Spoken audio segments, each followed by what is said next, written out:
Hello and welcome to Kayla's World. I'm Kayla Canoe, author, YouTuber, gamer, and aerialist. And today's video is all about the front matter and back matter of a book. And just a little disclaimer here. So I'm doing this video because I obviously recently just got formatting done, and let's just say that throughout this process, I found myself completely unprepared and almost blindsided myself with this whole front matter, back matter thing. So, like, obviously, I've read books, and obviously, I knew that there were things in the front and back of the book. But while I was like doing this whole process, I never really thought about it in relation to my timeline for, producing my book. And so this is definitely things that I could have done earlier. And I definitely did a lot of this very last minute because I just hadn't thought about it. And so I thought, well, hey, let's make a video because there's probably other people out there who are self-publishing who did not think about it as well. So yeah, this is just gonna be kind of me sharing my experience and giving you guys a little bit of information on the kinds of things that you might want to think about ahead of time for your front and back matter if you are putting together a book.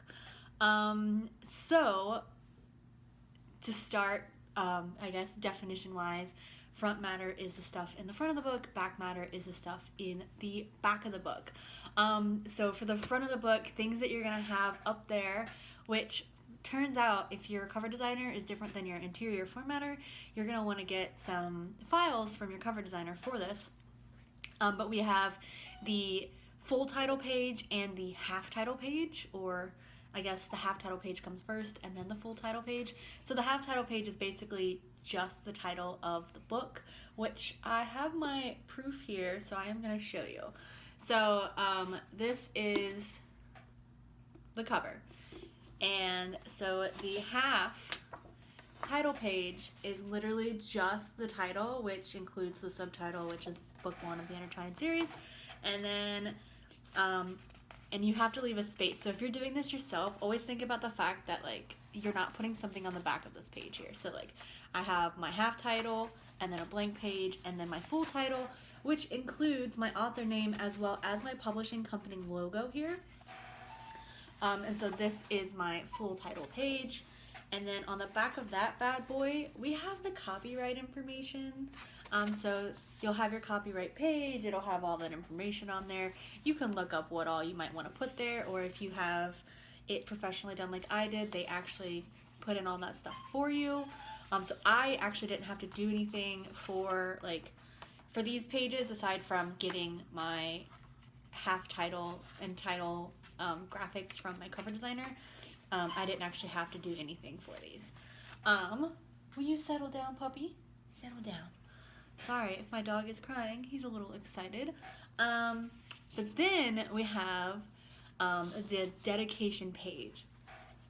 So I have my dedication page here, and that's something that obviously you write, and that's not really that big of a deal. Like if you forgot about doing it ahead of time, like it doesn't really take that much time to make your little dedication. If you want to dedicate it, like it's a very short, like I said, mine's just a short little like one sentence. And that's not that big of a deal if you forget about it. But some other things which I don't have, because that's it for my front matter, because I kept it really simple for this book, but other things that you might have in your front matter, if you're writing a fantasy book like I am, you might want a map, and if you're having a map commissioned, that might take some time.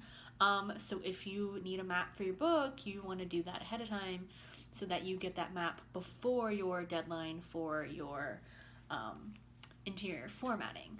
You also might want to put a table of contents in there. You might have a prologue in there, which if you have a prologue, you probably wrote that when you wrote the book, so probably not something you forgot about. But if you have any, again, fantasy authors, so like I have lore stuff. So like you might have some specific lore quotes or prophecies that you want to include in your front matter. Not quite a prologue, but sort of in that general line where you might have a prophecy and then the map of the world, and then you go into your chapters. But yeah. And so those are like front matter things that you might, need to create or have created, and you might need to be thinking about some of that information.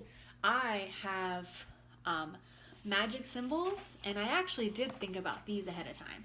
So I have magic symbols that I had created by an artist, and they're used throughout the book. So that is something that I did have commissioned, and I had to have it done before I was gonna have the interior designed, because I needed them to send to the designer.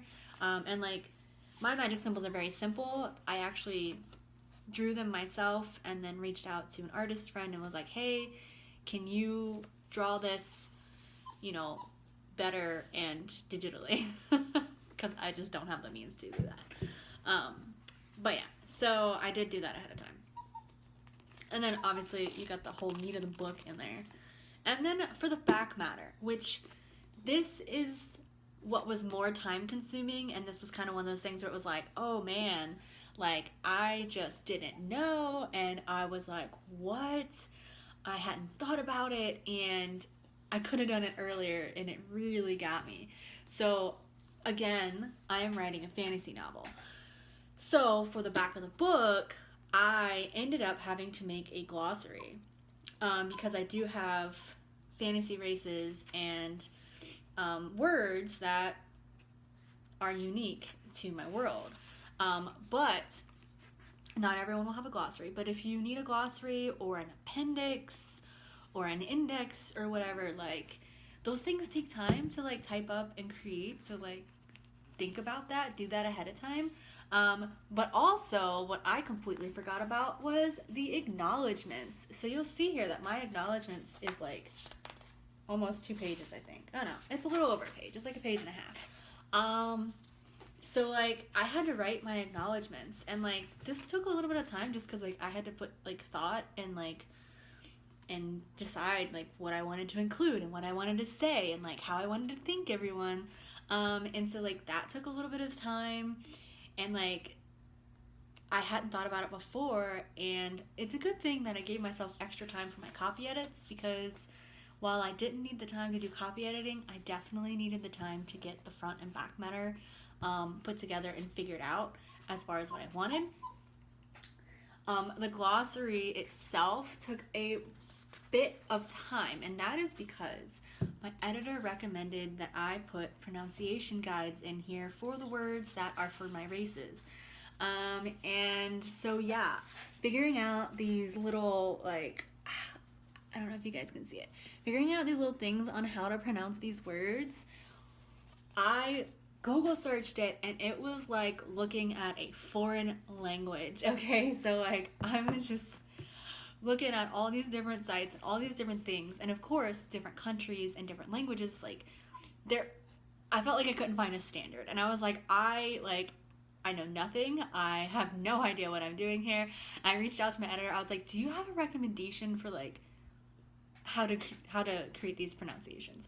And so she did send me a link, and it definitely helped. And might I add you that I was looking at other fantasy novels to see how they did their glossaries, specifically the Wheel of Time series, because that's what I'm reading. I looked at theirs, and I, in combination of looking at that and using that guide that she gave me, I kind of figured out how to make these pronunciation guides. And to be honest, I'm not even sure if they're completely right, but I think they are. I hope they are. But I guess it's not the end of the world if it's not right, because like, it's my fantasy race, and if I have it being pronounced wrong, I guess that's not that big of a deal. But I wanted it to, be right and be consistent, and that took time and a lot of thought, and I made mine really short, so I could have included a lot more, but mine is just like 2 pages, a little less than 2 pages of glossary, because I didn't want to overdo it. For me, it's really all about like making it as I don't want to say simple, but just really bare boning it. And I know that as the series goes, this glossary is going to get longer and longer because more races will be introduced, more types of magic will be introduced, more places will be introduced. And so it is going to get more complicated as we go. But I kind of wanted to start out relatively simple to not overwhelm people as I introduce them to the series. Anyway, so other things that go in the back matter is going to be your author page.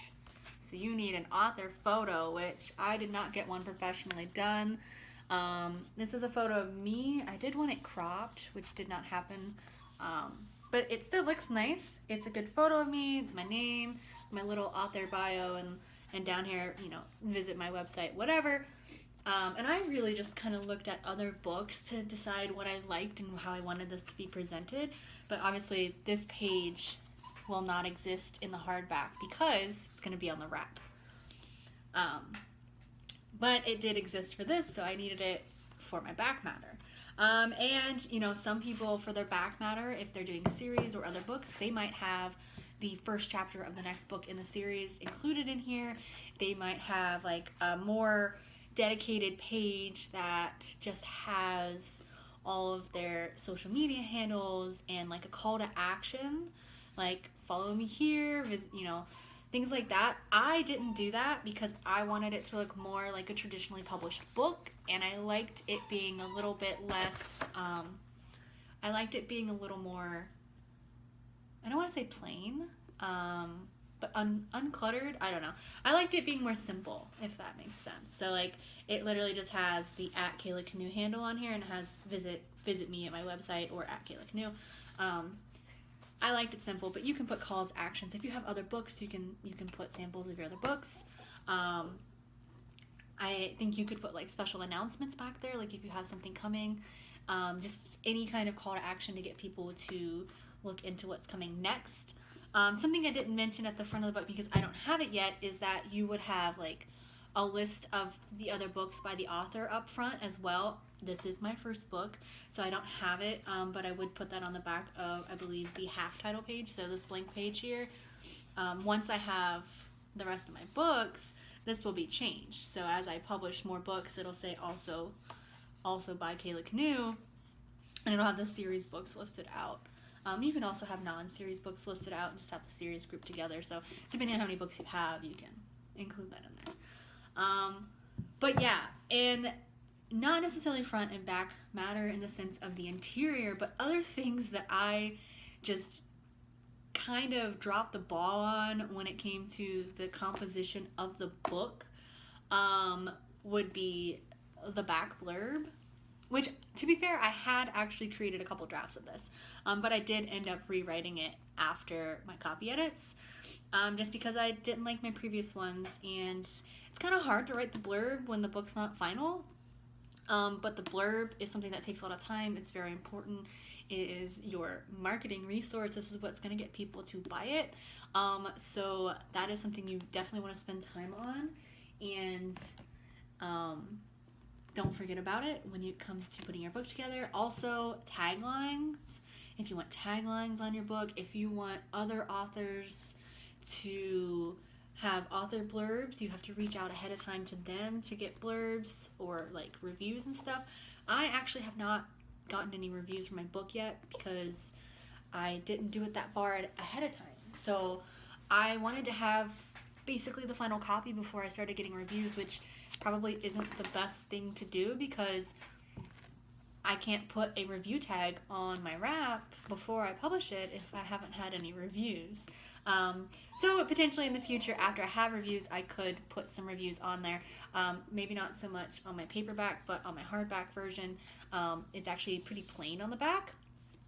It just has the tagline, and so there's plenty of space to add in author quotes or review quotes or whatever, or best-selling tags, things like that.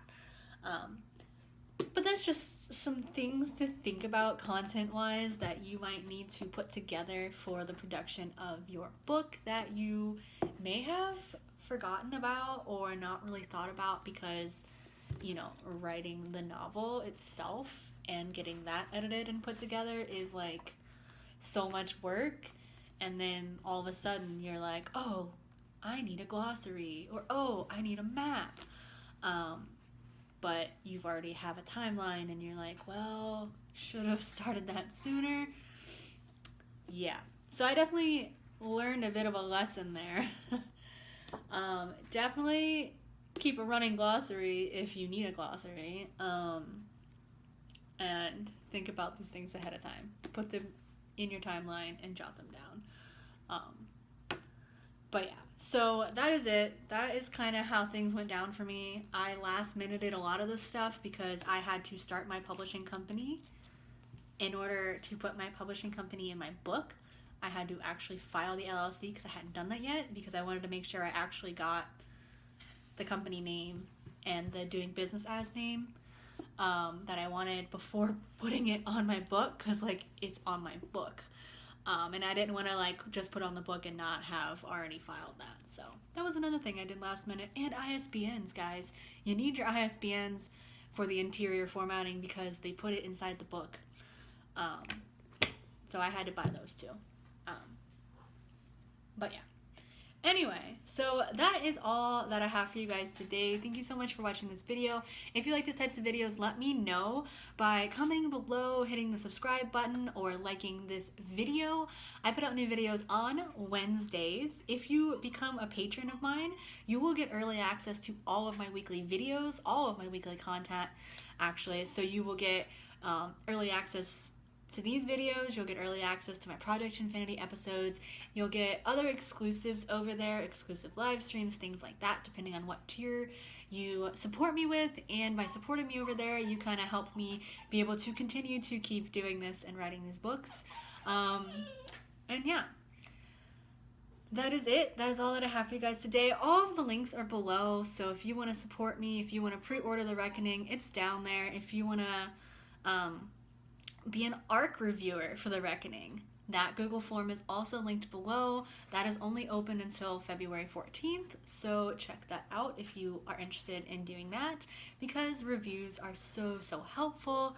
My links to Project Infinity are below as well if you want to read that. That is a free-to-read boys love sci-fi-ish web novel series that I post weekly. But yeah, so that is what I got going on. I also submitted The Reckoning for a little competition. So what you can do if you want to support me, you can actually vote for The Reckoning for this competition, and that is linked below. You just go on there. The fantasy category is like the eighth page on the little voting tab box thing that they have. You just go down, find The Reckoning, vote for it, and it helps me out and is free for you to do. So that would be awesome. But yeah, that is all that I have for you guys. Thank you so much, and I hope you enjoyed your time here in Kayla's World.